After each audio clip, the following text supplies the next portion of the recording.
Hello, everyone, and welcome back to the show. This is Reservations, and I'm Rain Whalen. And I'm Ivan Gorbachev. To go with the movie we're talking about. Yeah, it's a theme. Have you? Why haven't you used that for some of the other ones we've done of his? I don't know. Oh God, man, that's such a. I wouldn't say it's dated, but I don't think anyone out of our generation of listeners, Zach, would get that. Zach knows. Yeah, no, that's what I'm saying. War, you know?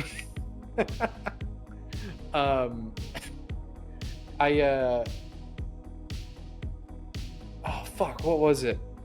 I saw a meme that was like me randomly coming up to someone, and it was I think it was the audio from one of the Metal Gear games where it's like, after World War II, the world was split into two, and this is what began the Cold War. I showed Ashley that, and she's like, I don't get it. Okay, I guess I'll just go fuck myself.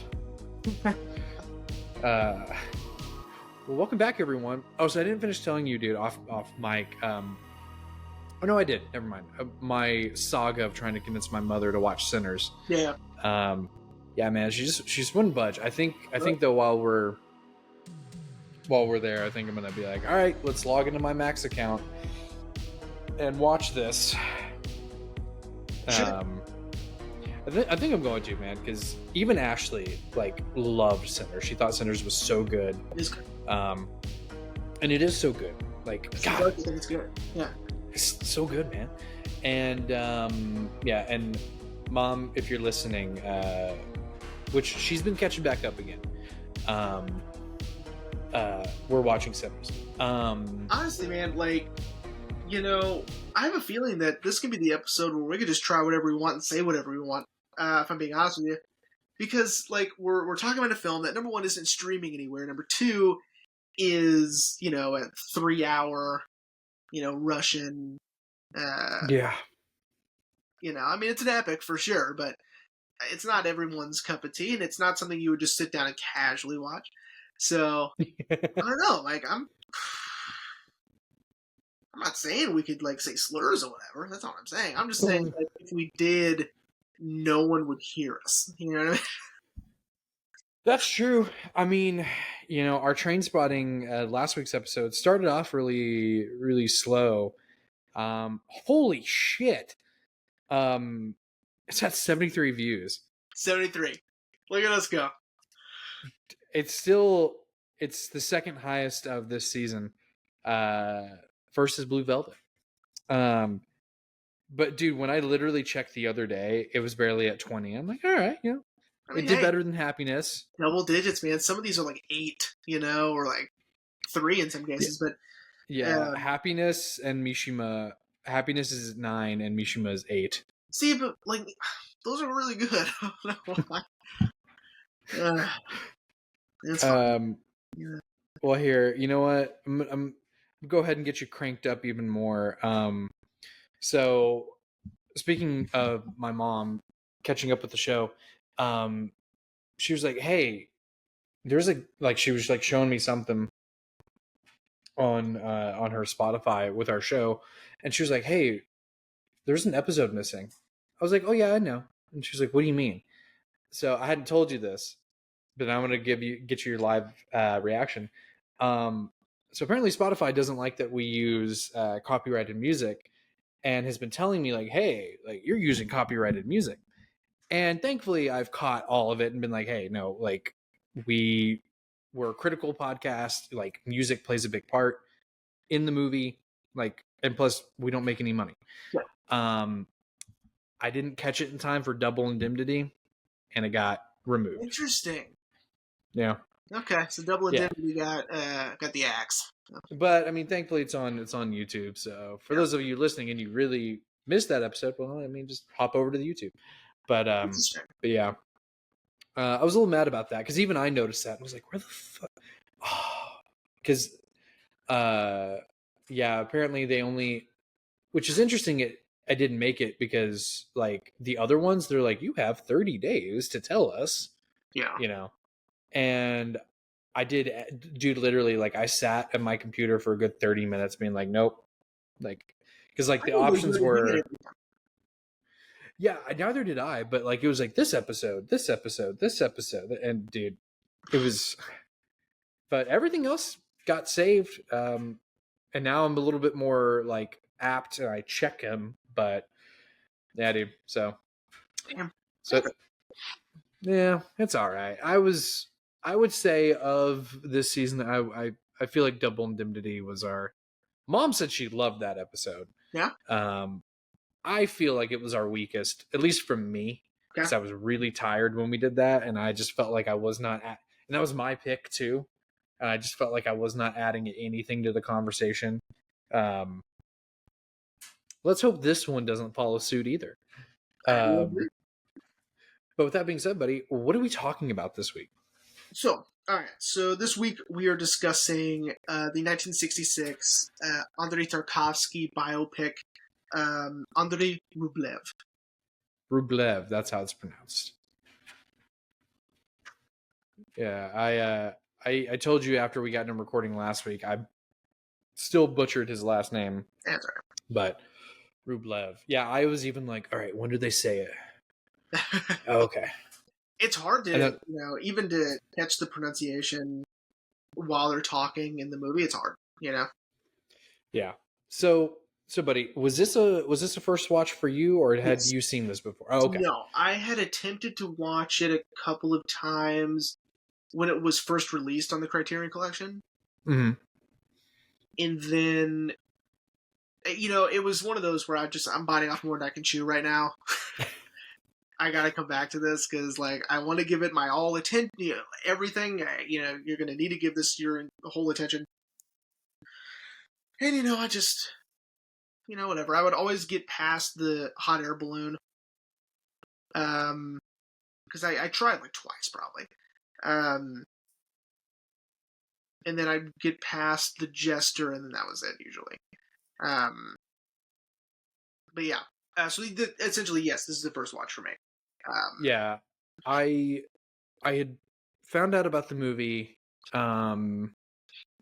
I think it was probably after we had done Stalker, and I had a newfound appreciation for Stalker.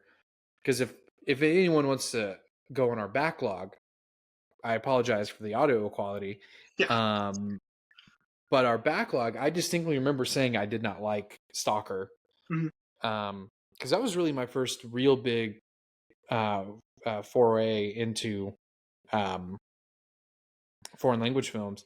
Now looking back, I'm like, dude, that movie was so great. And then we did Mirror, right? Was our next Tarkovsky film? We It was Mirror. did, yeah. I think we did Stalker, Mirror, Solaris, and now this one. Yeah. So Mirror, I was just blown away, which I mentioned last week. I'm really proud of our Mirror episode. I really think we did a great job. But I was so blown away by Mirror. I was like, all right, Tarkovsky, we're adding everything that he's got in the Criterion. And so I added, Ivan's Childhood, this film. I added Stalker, Solaris. And so like this one, I feel like had been kind of daunting. Every time I would update my wish list, I'd also update the prices. And this one would always kind of stay a little bit higher than all the other ones. And it kind of gave me some sense of like, oh man, like this movie must be really good if the price is always higher than all the other ones. No, I just think it was because the price was fluctuating so frequently. But yeah, same as you. Starting the film, I was like, man, what am I getting in here to? Yeah. And at one point, we had to go check our package room because Ashley got some packages in, and she was like, I'm not interrupting anything, am I? And I was like, no, I don't know what's going on. Yeah, I don't know. So I'm okay pausing. And it was the jester part. I'm like, Okay. I was like, I don't know what's happening. So yeah, let me take a break for a second. But yeah, this was definitely a. I feel of the really long films we've done, this one was really daunting. Yeah, it was tough. Not tough as in it was bad. Far from it. I think it was incredible. But Oh, agreed. um, I think that not having any prior knowledge of any of it, Yeah. and then not understanding and realizing the sort of structure we're going to get going into it is also sort of like it takes you aback because the film is really, I would say, 50 to 40% Andrei Rublev, maybe even less. Mm-hmm. I know that he has less than 10% of speaking lines Yeah. in the whole movie. And really, the film is about an artist struggling with his talent, his faith, his ideology. He's struggling with his identity, and a lot of that has to do with the world around him. And so, what Tarkovsky decides to do is let's just show the world around him. Let's show Andrei Rublev in context of the time he's in, and have this sort of internal struggle within Rublev by showcasing his environment, Mm-hmm. um, which wasn't what I was expecting going into this. I wasn't expecting, it to be a lot less of Rublev and more of just, 15th century Russia. Yeah, yeah, agreed. Yeah, because I think that's why I was struggling so hard, and I was like, I don't know what's going on. Yeah. Because yeah, I knew from last week's tease that this was a biopic, so I was expecting, I knew Tarkovsky wouldn't just, of course, this is 1966. I knew he wouldn't do like a traditional biopic, but I wasn't expecting this either. I was like, oh, like it finally hit me uh in the chapter before the raid. Okay. That's the one that I was like, oh, this is more about the time rather than the person itself. Yeah, this is less about the literal person, more about what makes up the person. Right. And also, just showcasing Russia at the time as well, because, listen, we're not going to do a synopsis. Because to go through each individual chapter, there's 10. I think. 8. Okay. Well, oh yeah, prologue and epilogue. Right. That would just take too much time, and I would Yeah. fumble through it, and we don't have that kind of time. Essentially, really, what it is a telling of the life of Andrei Rublev in chronological order for about 20 years of his life. Here, let me see. Because it Let me starts check. in 1400, and then I think it ends in 1423 is when the bell was when they cast the bell. Yeah, 1400, and then the final chapter is 1424. Okay, 1420. So 24 years of Rublev's life. It's really interesting how his reputation tends to precede him everywhere he goes. People know who he is, which is really interesting because he is an iconographer, which means that he goes to churches and cathedrals and places of worship in Christianity, anyway, and he paints icons. So he's painting, portraits of Jesus. He's painting portraits of like Mary, Joseph, the apostles, saints. He literally paints icons. That's what he does. And at the end, you tend to understand what that means because once you see it, you're like, oh, I've seen that a million times. I know what that is. But until then, you're sort of like, okay, I think it's this, Yeah. I mean, they show like other people's like that old man's that he ends up recruiting Rublev. You see Mm-hmm. his pairings, and so that's what iconography is. But you never see him paint anything. Tarkovsky doesn't show you him actively practicing the art of painting. Mm-hmm.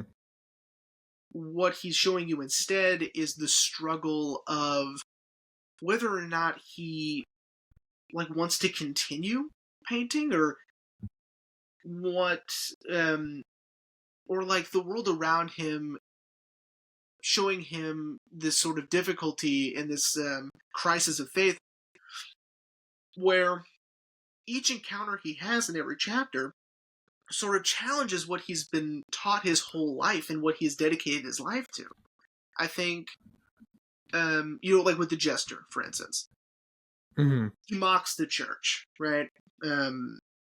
During his whole shtick, and he's punished for it.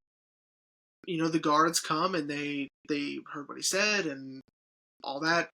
They were told he was mocking the church, and they beat the hell out of him, and Yeah. they send him to jail, right?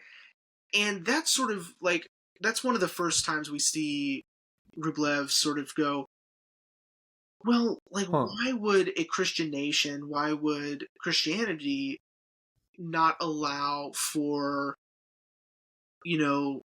sort of mockery, or someone making fun, or that doesn't make any sense. That's not what Christianity is. That's not what Rublev thinks Christianity is. Mm-hmm.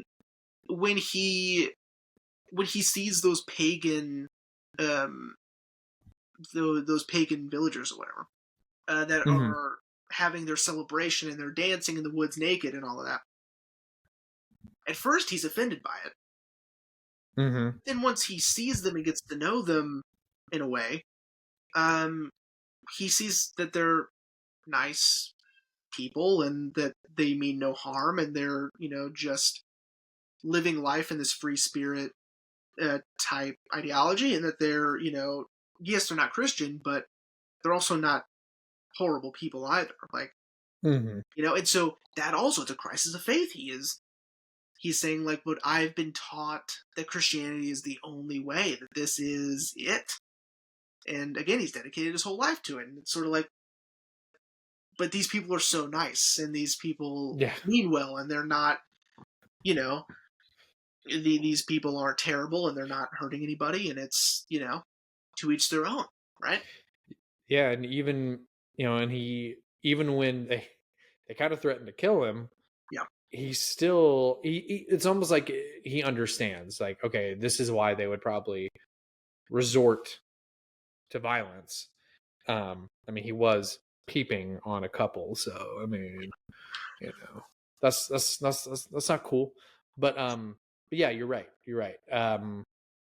It's almost like the first part, and I do love that it's broken up into two parts, 4 chapters each, Mm-hmm. or 5 chapters each. Well, yeah, yeah, 2 parts, 5 chapters each. Because it's almost like this part one is sort of Andrei's yeah, his crisis of faith and his crisis of identity, and then part two is sort of like him rediscovering his faith and his identity, I mean, especially.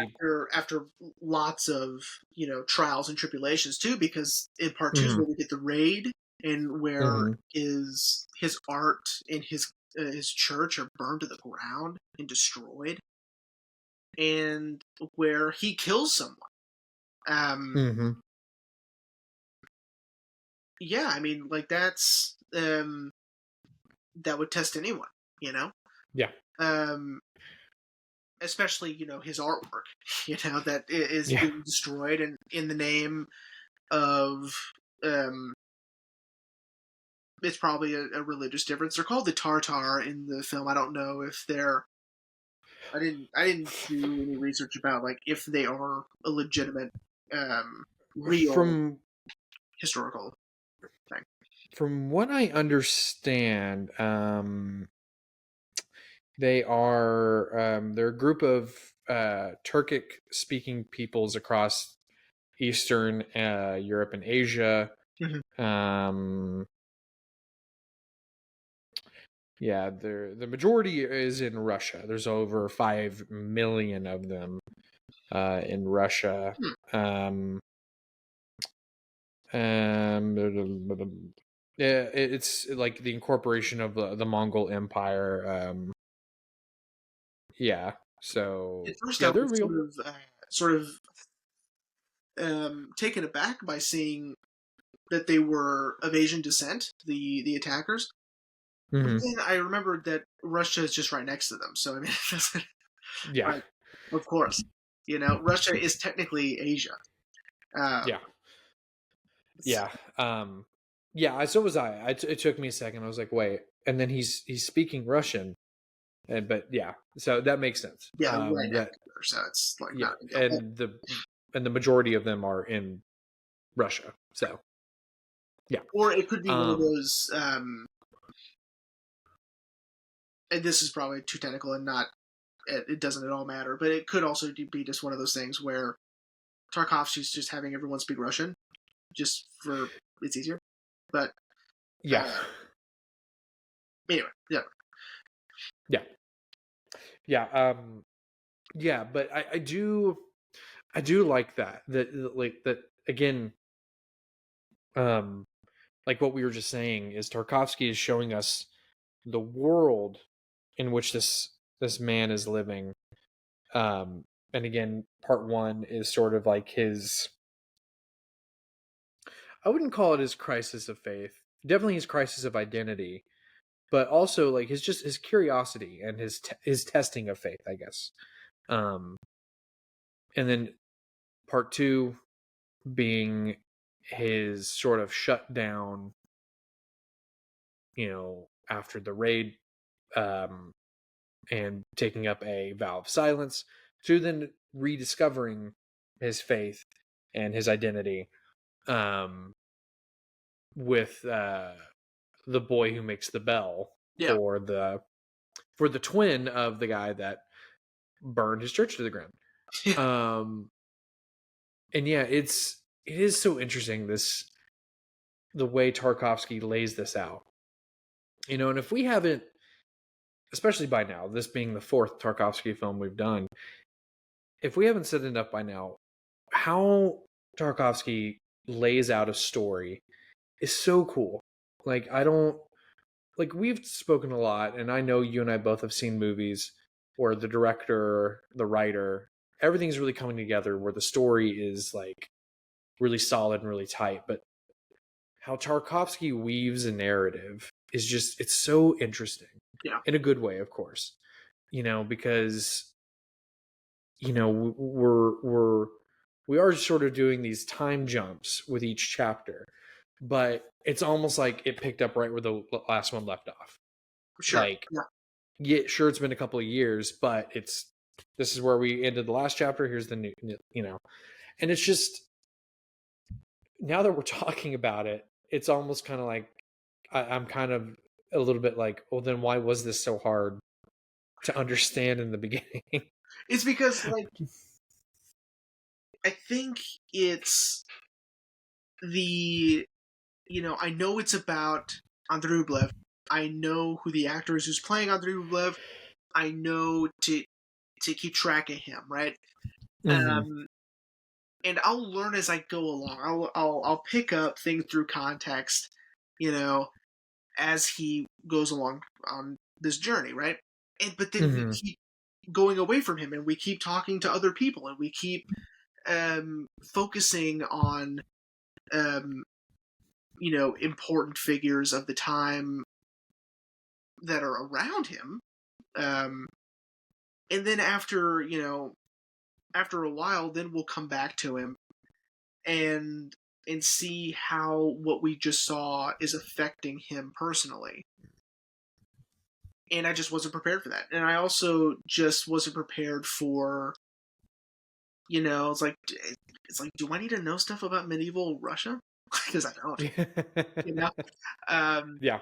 not necessarily. I mean, I'm sure it helps. Um, but going into it blind the way you and I did, I don't necessarily know if that's the right way to do it. Normally, I would say yes, always go in blind. I would say this time, just with this one specifically, just maybe just like um, get a heads up on the structure, and then you're probably good to go from there. But again, Yeah. it wasn't like I'm struggling because I'm having a hard time keeping up, right? It has nothing to do with Right. the movie itself. It's everything to do with me. And so I'm trying to catch up and to try to figure out what's going on, read, and um and then also just try to follow the visual language as well. Um I did really appreciate the long takes or the extended shots of um the water, right? We get a couple of Hmm. those, and it's so much like Stalker and Solaris that I really appreciated that. Oh yeah, It also 100%. gave my eyes a break because again, like there's a lot of dialogue um, in this movie where Stalker there's not as much. Um, Solaris there's some. It's quite a bit of dialogue. Mirror's kind of all over the place, but um, oh, sorry, that's Maya. She's upset. I guess Oh. that's I'll figure what that is later. So yeah, I mean, to say that I struggled with it would be just to my own detriment, and it's my fault, and that I'm also very tired all the time. So it's hard, for me to focus and to really give this my full attention because it obviously needs it, and the amount of dialogue I wasn't prepared for either. But I always make the mistake that in foreign films, as I'm reading dialogue, every piece of dialogue is important, right? Hmm. Which isn't necessarily true. Like if Yeah. we were to watch a movie in English, we know, what's filler and what's not, or Yeah. what I could ignore if I was reading it, you know. But there's something about just the subtitle. It's like I have to read all of No, I fully agree. Yeah, because like, yeah, and I agree also. Like, if I had done a little bit maybe of research on who Rublev was, maybe I could have been like, okay, all right, I understand where we're going. But yeah, no, I agree too that especially when we watch a foreign language film, I'm like, all right, I got it, gots to know like I have to know everything. what, Yeah. yeah, what's what, where does it go to, um, because yeah, there were times where I'm like, why am I really paying attention to this dialogue? I should just be watching the scene. Um, like kind of trying to think of one, but it's all such a blur. uh just because yeah, of like having to like pay attention. I mean, I guess really like I don't know. And I'm not going to sit here and waste everyone's time. Um but yeah, so okay. This isn't really particularly about the film, but I did want to bring it up because I caught it and I had to rewind the movie because I was like, wait, did I see that correctly? Um, and I don't know if you caught it or not, but it was the during the raid. Mhm. It was the horse that gets speared. Yes. Well, wasn't Um, the horse that fell down the stairs? There was a horse that was like kind of going down this outside staircase, and it falls like halfway down the stairs. I'm like, oh my god! And then I started thinking like, hmm, I don't know how good horses are at acting, or if they're if they can do the physical work of like a stunt. You know, so I did for a minute get worried about like the the health and well being of the horses. So I'm gonna bum you out and all our listeners, Zach. Um, so they killed that horse on camera Okay. because I noticed, I was like, the stairs beneath him are wet, and then I notice something shooting out of his neck, and I'm like, Jesus. so apparently, um, and I guess to justify it, they're like, well, we got this horse from a slaughterhouse, so it was going to die. Is their justification? But apparently, Andrei Tarkovsky had them shoot the horse in the neck Hmm. and then give it a little push so it would lose its balance. Um, Okay. yeah, because shout out to Reddit. That's how I found out about that. And yeah, there was like a whole thread of people being like, and someone even saying like, look, I love this movie, but like that's really hard to watch. And a lot of people were like, yeah, look, we get it. Um, Animal cruelty wasn't really a high priority, Right. especially in Russian filmmaking. So like we get it. Someone was like, yeah, it's almost as bad as the turtle scene in Tampopo. And I was like, what turtle scene in Tampopo? Because Tampopo is on my my wish list. Yeah. And so I was like, what turtle scene in Tampopo? But yeah, because I'm watching the raid, and then same as you, I'm like, that horse fell off a second story Yeah. platform. Yeah. And I was like, that didn't look good at all. And so I rewound and saw like the blood coming out of its neck, and I was like, simple Google search. Yeah. And yeah, and don't get me wrong, I still enjoyed the movie, Of but I was course. just No, I like, mean, I don't know. My favorite's always going to be Stalker, probably, but I really enjoyed this one, and like it. And this is a good segue into like the big, gigantic scenes, right? Like this raid. mm-hmm. Um, it's huge, and these are massive set pieces with lots and lots of extras, and it's chaotic and it's action packed, and there's gore. Um, Yeah, there's a lot yeah, it more was violent than I was expecting.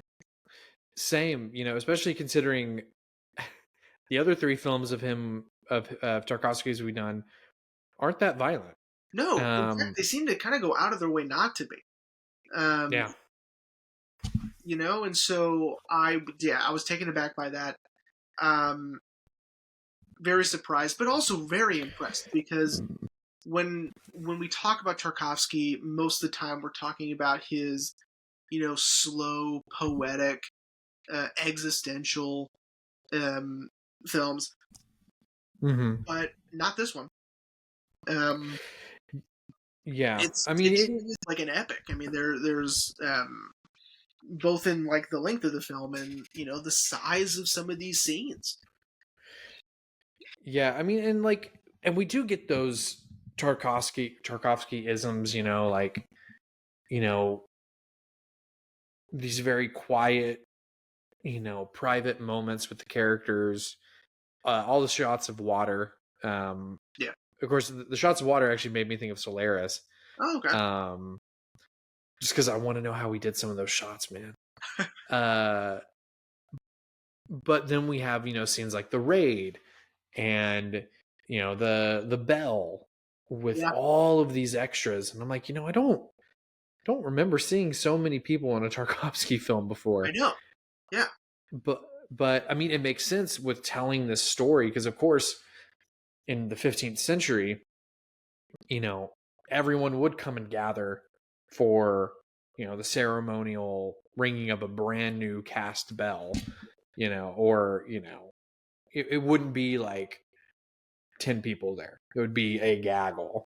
Yeah, and well, and not yeah, with the bell, um, which is our final chapter, kind of. Um, it's really interesting because Rublev's barely in it, Yeah. which is fine. He has nothing to say anyway. Yeah. This is during his Now silence. yeah. But I was really, it was really interesting just to see the technical process of casting a bell, because that's not how I would have pictured it going. Um, Mm-hmm. but also just the amount of work and the amount of people it takes to do this. And I was also pleasantly surprised that it was depicting like an entire village full of people having such faith and confidence in a kid to Yeah. I get that his father was, a bell maker, right? So I guess it makes sense in a way, but really, it's weird to see a kid that young be in charge of something so big, Mm-hmm. and then of course at the end having it go well, but the kid lied, right? The kid had no idea what the quote secret was um, to casting a bell. His father didn't tell him anything. His father died before he was able to pass along these trade secrets and these techniques. And so he was really just going off blind faith and Mm-hmm. confidence that he knew what he was doing.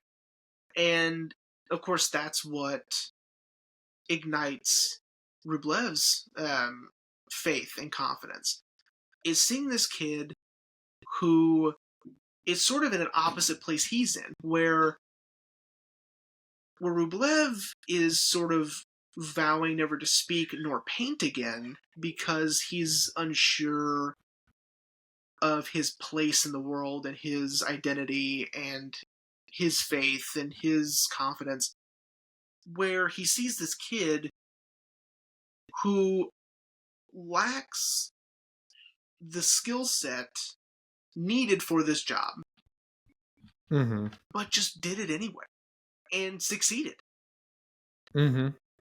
And seeing how disappointed and how devastated the kid was at the end, saying that it worked, but like he doesn't know how, you know, Yeah. um, it ignited that in Rublev for him to say, well, if he can do it, I can do it.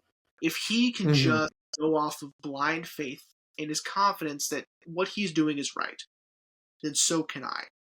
And he's going to come with me, and then we're going to, provide these churches and cathedrals with bells and iconography. Whether or not that actually happened in history, I don't know. Yeah. But it's a good sentiment. I like it. It was really interesting, and of course, it pays off like the 30-minute segment without Rublev. you know. Yeah. Yeah. Yeah. I wasn't expecting that when he does show up, it's during his vow of silence.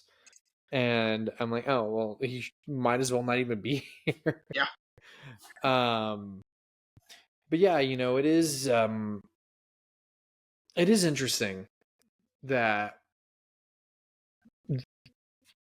Rublev would have such this terrible crisis of faith at the end of part one, and then part two. I mean, it is kind of hopeful that in part two he breaks his vow of silence and is sort of, you know, re-inspired to want to start painting again, and yeah, and essentially take this kid under his wing too, and be like, we're gonna do this together. um Yeah. and I would say it's one of the more hopeful endings in a Tarkovsky film that we've done. I mean, Stalkers is more like, they didn't, as he says to his wife, they didn't get it. um Mirrors is completely up for interpretation, and then Solaris is kind of a bummer if you think about it. Yeah.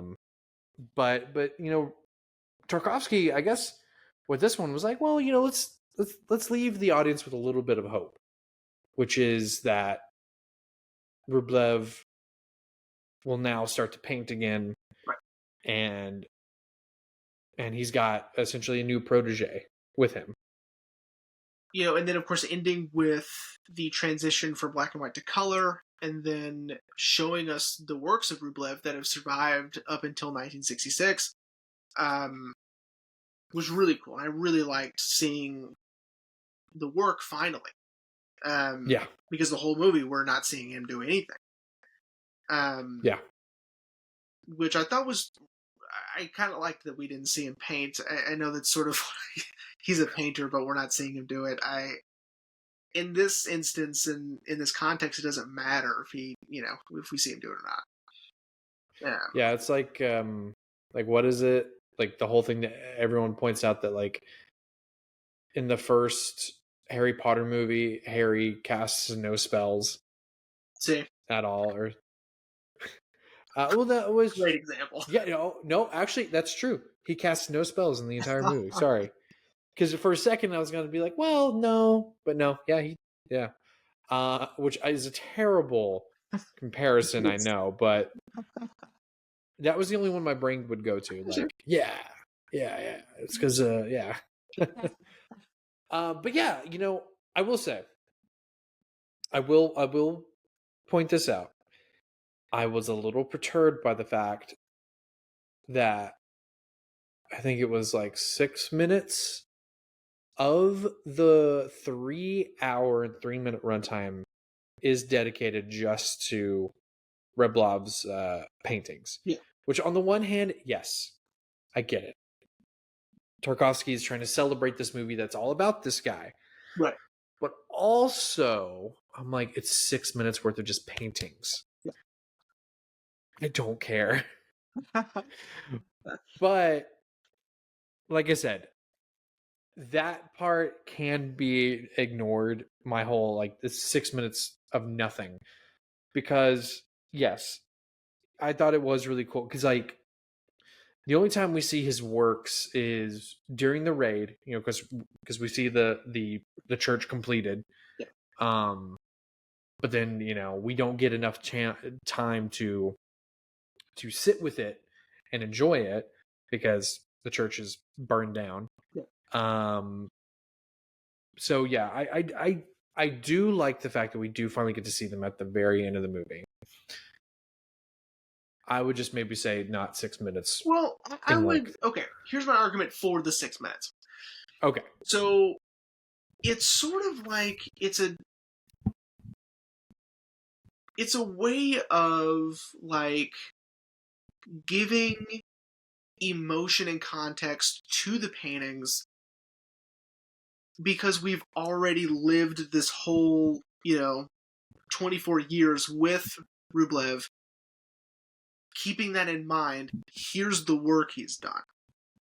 And then we're getting to see the emotion come from that. We get to see the life experience, the doubt, the crisis of faith, the crisis of confidence and of identity. We get to see some of that come through because it was overcome, right? And yes, it's 6 minutes. Yes, it's quite a while. It's almost 10, actually, I think. But yeah. And then we're reading all of this into the paintings. All that we've seen, all that we have experienced with Rublev, we are now being able to see that through the paintings. And, which I appreciated. It's another way of, like, having a way to convey emotion by doing something interesting with plot devices or structure. Like, it's like irreversible. Mm-hmm. If we were to watch in chronological order, the first 30-45 minutes is boring. Yeah. Yeah. But in reverse, it's full of sorrow, dread, and you just feel so sorry for them. It's the same here. Again, like, if we were to have seen all these in the beginning, we have no context for it, and we have, yes, they look nice, and they're very well done, and it's in a very specific style of that time. but then now that we're seeing it at the very end, it's a whole new thing. Mm-hmm. So that's my argument for the 6 minutes or 10 minutes. No, I understand that. Yeah, and what's funny is I was explaining to Mom Irreversible the other day. I don't know how we got on the subject of Irreversible. But I was telling her about it, and then telling her about the rest of the movie after the scene. You're filled with so much dread because what's going to happen. You know that this night of going out with friends is just going to end so terribly. Right. Yeah, I don't know what we were talking about and why I brought that up. But yeah. But no, I get it. I think the only reason why I was annoyed, because I'll go ahead and give everyone a little inside baseball. I literally finished the movie like 10 minutes before we started recording. So I was also trying to hurry up. I'm like, I don't want to keep Jeremy waiting. Like, come on. Like, okay. Like, come on. Literally, I was like kind of walking back and forth in the living room. So you're just like, oh my God, it was just paintings? God. I get it. Pretty like if you're pretty in a story and you're like, what's after this, and there's nothing after this, you're just like, oh, that's all it was. I could have whatever. I understand that. Yeah, but I do understand it. I do, like, I know. Maybe on a random day in the future, I'll rewatch the movie and then be like, oh my God, like, it's so good. Which again, I still enjoyed the movie. The movie, but I was in a hurry, so I was like, okay, it's just paintings. It's just paintings. Great. But I do understand why Tarkovsky waited until the very end to show us really show us the paintings. Yeah. And they were gorgeous. I'm not going to sit here and say that they weren't.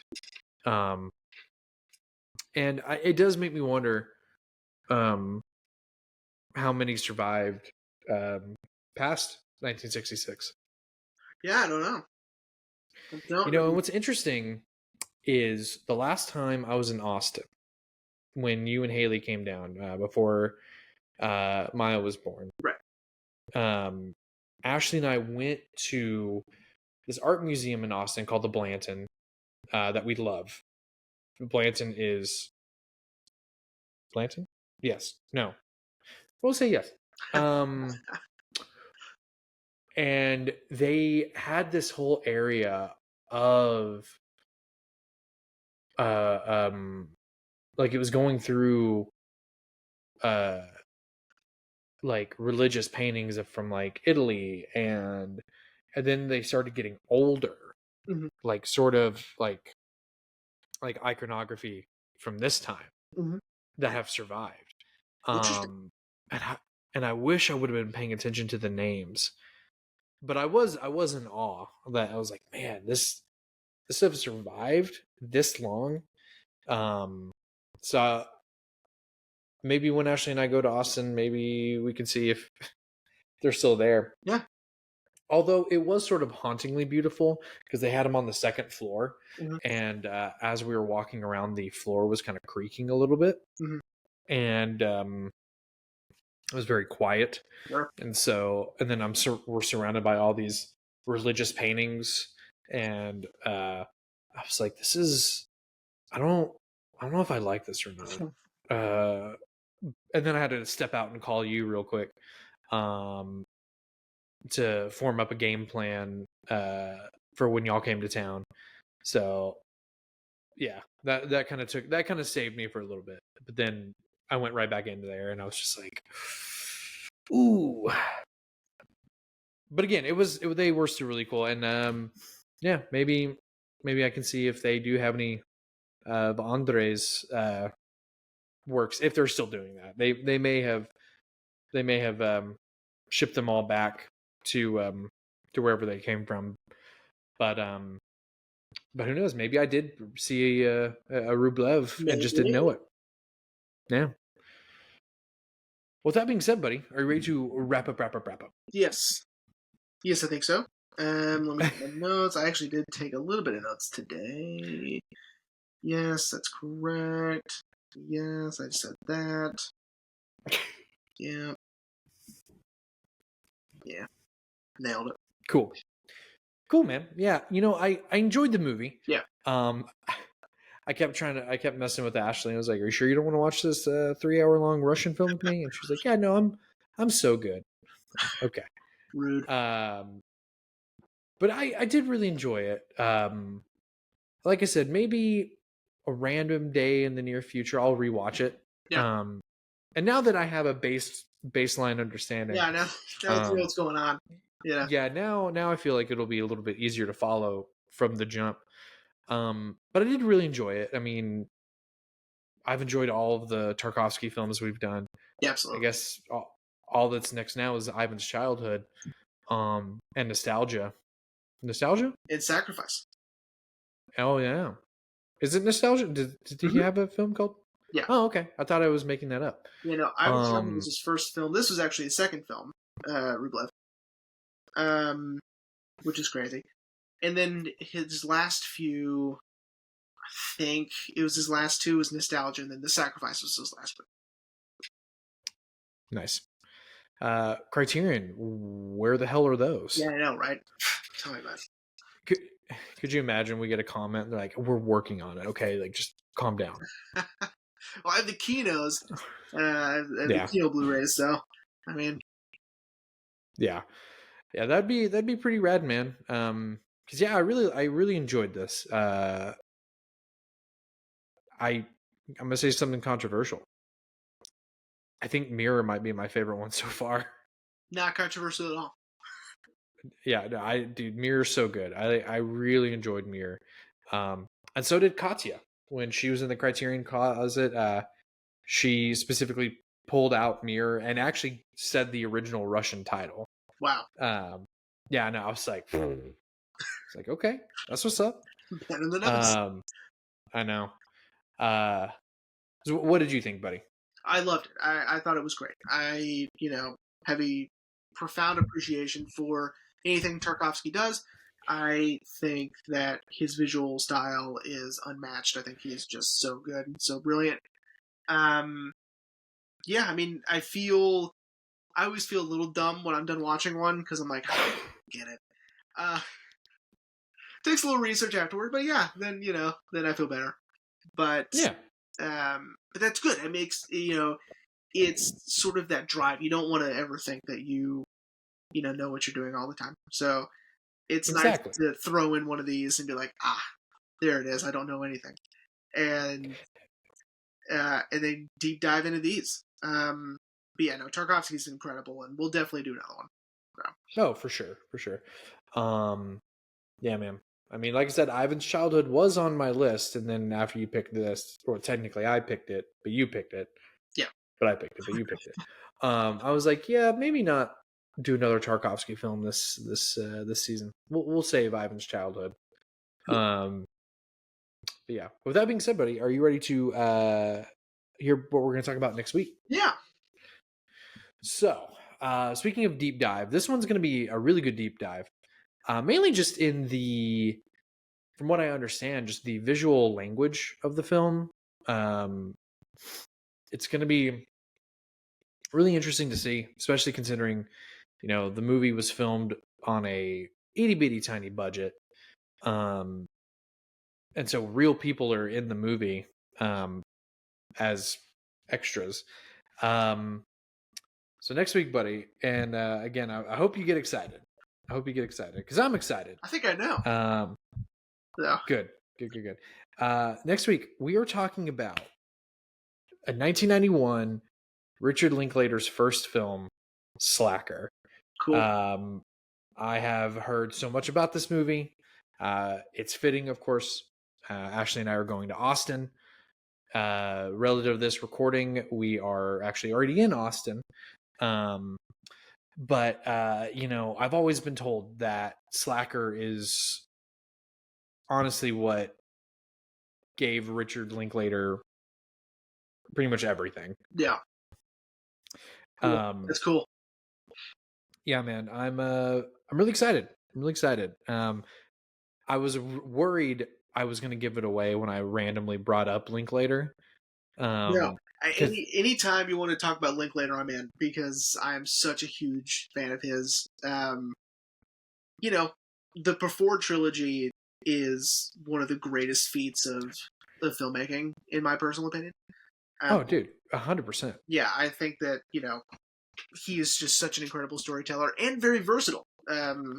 Because he can do stuff like Before Sunrise, and then he can do A Scanner Darkly, and then he can do School of Rock, and he's just the coolest, man. He can do anything. What's interesting is I'm glad you brought up School of Rock. I remember School of Rock was the first Linklater film I ever saw. Same.